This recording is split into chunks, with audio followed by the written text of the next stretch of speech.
In the arrests that followed, the police found that the culprits had a number of things in common. They were young, 16 to 22, 23. They were lonely people. Many of them told us that before they were burning churches, they have been listening over hours and hours and hours on black metal music. Holmenkollen Chapel was rebuilt at huge cost, but other historic churches had been lost for good. But of course the kids loved it.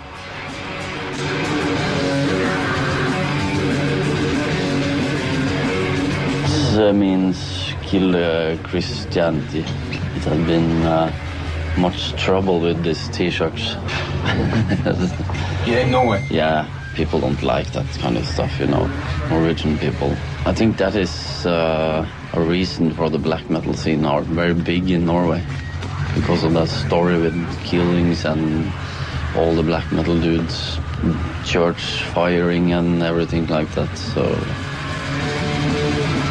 Black metal has now spread across the world. Bands like Satyricon and Cradle of Filth can sell hundreds of thousands of albums. Some people say black metal is Norway's largest cultural export. And the band who started the whole thing aren't complaining. People we scared are scared, and the people who understood the joke are still there and just smiling about the whole thing. It's not totally a joke. It's of course it's something that the government couldn't control. Then we are enemies of the state. They try to keep us down, and by doing that, what happened? Cult fucking legends, you know. This is me on stage. And now it's going to die. Mayhem are now playing to a new generation of fans who've grown up on the legend. They're great! The band see no problem with the violence of their music. In fact, they think it serves a social purpose. We are like what do you call that? When you take the air out of the balloon, the thing that's holding back all the air, ventil. What's the English word for that? Valve. Valve. I think we are some sort of a valve for a lot of people, and they like it. You know, they like to be on the edge. They like on the edge music.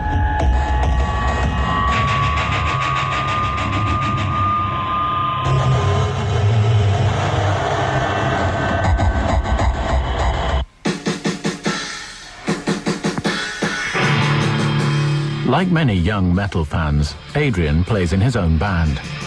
He's the lead singer and writes some of the lyrics. We called Tearing Carnage. It's death metal, you know, like cutting people and all stuff like that.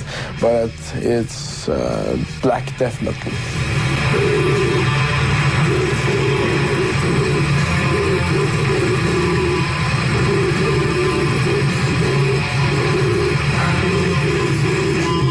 When I read those things, I thought it was terrible, and it is terrible. What he's writing is the pictures that he draws is terrible, but it is so far from reality, very far from reality. You don't take this seriously? No, it's all fantasy. It's just like a movie. It's like living in a fantasy. That assures me that he's not going to be like that. It's not easy to become like that.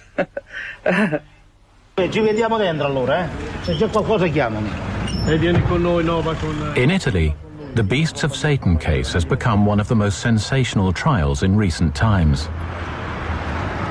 7 years after his son's death, Michele Tollis is coming to the end of his search for justice.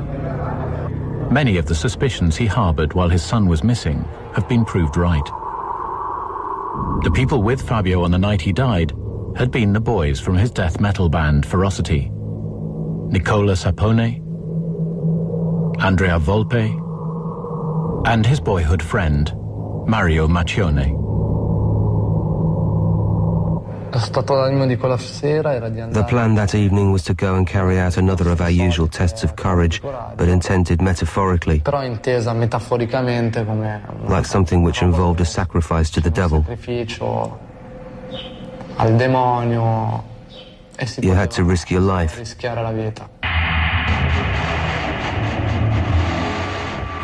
We drank a bit, we smoked a bit, then left the midnight.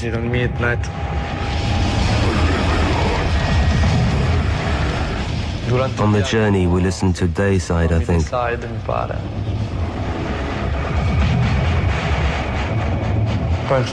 When we reached the village where the woods are, in Sommalombardo,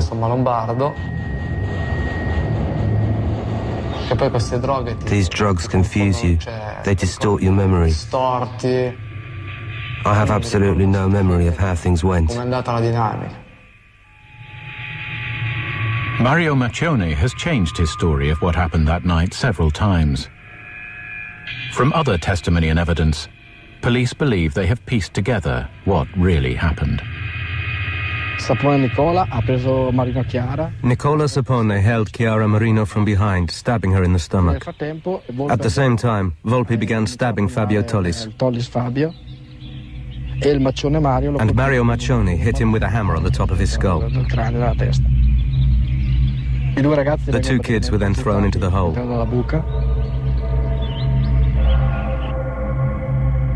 I remember I got up from the ground as though I'd fallen, covered in blood. I had the hammer there near me. It seems that Nicola Sapone then got into the hole and slit their throats. And because they were still moaning, he stuffed some chestnut husks in their mouths. Then they filled in the hole and urinated on the grave.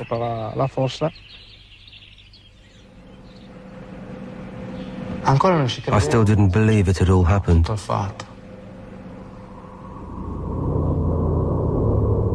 Mario Maccione is serving 19 years for the murders of Fabio and Chiara.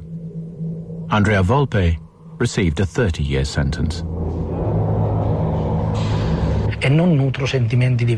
I don't have any feelings of revenge, bitterness or hatred. My greatest satisfaction, although I say that in inverted commas, because nothing will bring Fabio back to us. Nothing can take us back 8 years. My satisfaction lies in knowing that we've stopped them. Stopped them. In January 2006, 5 more members of the sect were convicted of murder and given long prison sentences. And the motives behind the crimes have finally emerged. Chiara was murdered as a ritual sacrifice to the devil. Fabio had to die for the simple reason that he had become skeptical and had begun to mock the other members of the group for their satanic beliefs.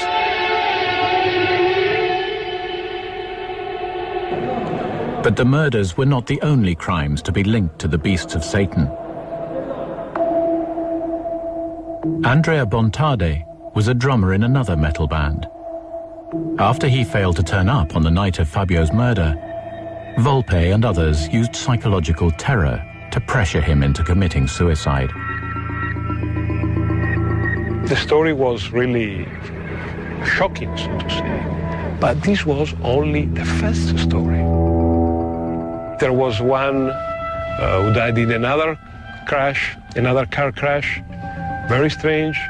There was another one who was found in the forest. Lombardo committed suicide in the cemetery of Legnano by setting himself on fire, also without any obvious plausible reason. All in all, we found something like 7 young people, and we are talking of a small town. 7 young people, 20 years, 25 years old, all of them linked by one thing, that all of them spent some months or some weeks with these people. The Beasts of Satan case has generated feverish speculation in Italy, not least about how much influence the heavy metal music may have had on the crimes. You can count on the fingers of one hand the people who've done what we've done. Of the millions of people who listen to metal, no one, I repeat, no one has ever been involved in anything like this. In fact, many more people have done things like this who've not listened to metal at all.